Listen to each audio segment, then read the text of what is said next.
দুর্যোধন পূর্বে কখনো ভৎসনা শোনেননি। সকলের কাছেই তিনি রাজসম্মান পেতেন। ছত্রের ছায়া এবং সূর্যের অল্প কিরণেও যার কষ্ট হতো, সমস্ত লোক যার প্রসাদের ওপর নির্ভর করত, এখন অসহায় সংকটাপন্ন অবস্থায় তাকে যুধিষ্ঠিরের কটুবাক্য শুনতে হলো। দুর্যোধন দীর্ঘ নিঃশ্বাস ফেলে হাত নেড়ে বললেন, রাজা, আপনাদের সুহৃদয় রথ বাহন সবই আছে। আমি একাকী, শোকার্ত, রথ বাহনহীন। আপনারা সশস্ত্র রথারোহী এবং বহু। যদি আপনারা সকলে আমাকে বেষ্টন করেন, তবে নিরস্ত্র পাদচারী একাকী আমি কি করে যুদ্ধ করব? আপনারা একে একে আমার সঙ্গে যুদ্ধ করুন। রাত্রি শেষে সূর্য যেমন সমস্ত নক্ষত্র বিনষ্ট করেন, আমিও সেইরূপ নিরস্ত্র ও রথহীন হয়েও নিজের তেজে রথ ও অশ্ব সমেত আপনাদের সকলকেই বিনষ্ট করব। যুধিষ্ঠির বললেন, মহাবাহু সুযোধন, ভাগ্যক্রমে তুমি ক্ষত্র ধর্ম বুঝেছ এবং তোমার যুদ্ধে মতিও হয়েছে। তুমি বীর এবং যুদ্ধ করতেও জানো। মনোমতো অস্ত্র নিয়ে তুমি আমাদের এক একজনের সঙ্গেই যুদ্ধ করো। আমরা আর সকলে দর্শক হয়েই থাকব।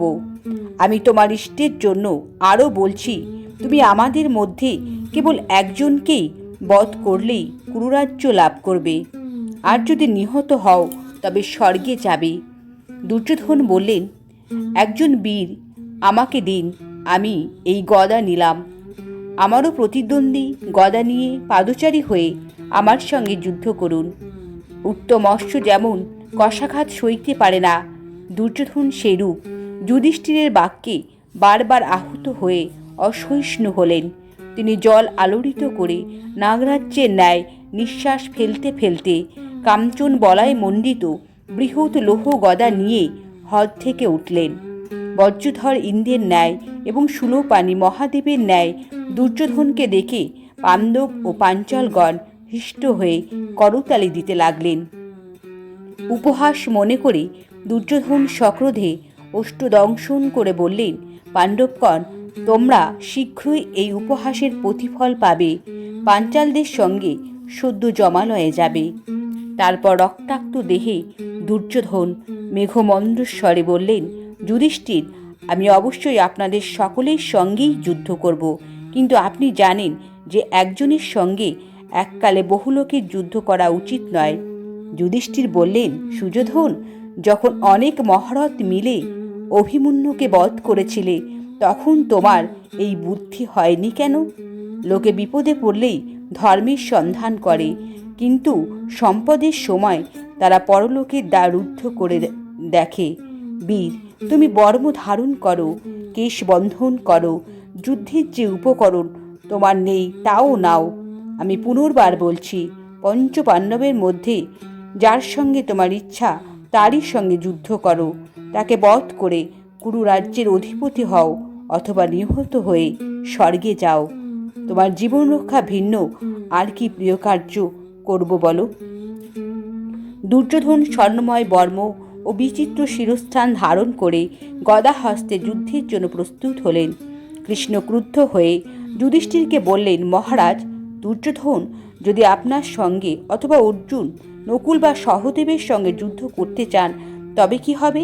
আপনি কেন এই দুঃসাহসের কথা বললেন? আমাদের মধ্যে একজনকে বধ করে কুরু রাজ্যের অধিপতি হও। ভীমসেনকে বধ করবার ইচ্ছায় দুর্যোধন 13 বৎসর একটা লৌহ মূর্তির ওপর গদা প্রহার অভ্যাস করেছেন। ভীমসেন ভিন্ন দুর্যোধনের প্রতিযোদ্ধা দেখছে না, কিন্তু ভীমও গদার যুদ্ধ শিক্ষায় অধিক পরিশ্রম করেননি। আপনি শকুনির সঙ্গে দ্রুত ক্রিয়া করে যেমন বিষম কার্য করেছিলেন, আজও সেই রূপ করলেন। ভীম অধিকতর বলবান এবং সহিষ্ণু, কিন্তু দুর্যোধন অধিকতর কৃতী। বলবান অপেক্ষা কৃতিই শ্রেষ্ঠ। মহারাজ, আপনি শত্রুকে সুবিধা দিয়েছেন, আমাদের বিপদে ফেলেছেন। গদাহস্ত দুর্যোধনকে জয় করতে পারেন একজন মানুষ বা দেবতা, কাউকেই আমি দেখি না। আপনারা কেউ ন্যায়যুদ্ধে দুর্যোধনকে জয় করতে পারবেন না। পাণ্ডু ও কুন্তির পুত্রগণ নিশ্চয় রাজ্যভোগের জন্য সৃষ্টি হয়নি, দীর্ঘকাল বনবাস ও ভিক্ষার জন্যই সৃষ্টি হয়েছেন। ভীম বললেন, মধুসূদন, তুমি বিষণ্ণ হও না। আজ আমি দুর্যোধনকে বধ করবই, তাতে সন্দেহ নেই। আমার গদা দুর্যোধনের গদার চেয়ে 1.5 গুণ ভারী, অতএব তুমি দুঃখ করো না। দুর্যোধনের কথা দূরে থাক, আমি দেবগণ এবং ত্রিলোকের সকলের সঙ্গেই যুদ্ধ করতে পারি। বাসুদেব হৃষ্ট হয়ে বললেন, মহাবাহু, আপনাকে সাশ্রয় করেই ধর্মরাজ শত্রুহীন হয়ে রাজলক্ষ্মী লাভ করবেন, তাতে সন্দেহ নেই। বিষ্ণু যেমন দানব সংহার করে শচীপতি ইন্দ্রকে স্বর্গরাজ্য দিয়েছিলেন, আপনিও সেইরূপ দুর্যোধনকে বধ করে ধর্মরাজকে সসাগরা পৃথিবী দিন। ভীম গদা হস্তে দণ্ডায়মান হয়ে দুর্যোধনকে যুদ্ধে আহ্বান করলেন। মত্ত হস্তি যেমন মত্ত হস্তির অভিমুখে যায়, দুর্যোধন সেইরূপ ভীমের কাছে গেলেন। ভীম তাকে বললেন, রাজা ধৃতরাষ্ট্র আর তুমি যেসব দুষ্কর্ম করেছ তা এখন স্মরণ করো। দুরাত্মা, তুমি সভা মধ্যে রজস্বলা দ্রৌপদীকে কষ্ট দিয়েছিলে, শকুনির বুদ্ধিতে যুধিষ্ঠিরকে দ্রুত ক্রিয়ায় জয় করেছিলে, নিরপরাধ পাণ্ডবদের প্রতি বহু দুর্ব্যবহার করেছিলে। তার মহৎ ফল এখন দেখো। তোমার জন্যই আমাদের পিতামহ ভীষ্ম শরশয্যায় পড়ে আছেন। দ্রোণ, কর্ণ, শল্য, শকুনি, তোমার বীর ভ্রাতা ও পুত্রেরা এবং তোমার পক্ষে রাজ্য সৈন্যরা সব নিহত হয়েছেন। কুলগ্ন, পুরুষোত্তম, একমাত্র তুমিই এখন অবশিষ্ট আছো। আজ তোমাকে গদা হাতে বধ করব, তাতে সন্দেহ নেই। দুর্যোধন বললেন, বৃকোদর, আত্মশ্লাঘা করে কি হবে? আমার সঙ্গে যুদ্ধ করো, তোমার যুদ্ধ প্রীতি আজ দূর করব। পাপী, কোনো শত্রু আর ন্যায় যুদ্ধে আমাকে জয় করতে পারবে? ইন্দ্রও পারবে না। কুন্তিপুত্র শরৎকালের মেঘের ন্যায় বৃথা গর্জন করো না। তোমার যত বল আছে আর যুদ্ধে দেখাও। এই সময়ে হলায়ুধ বলরাম সেখানে উপস্থিত হলেন।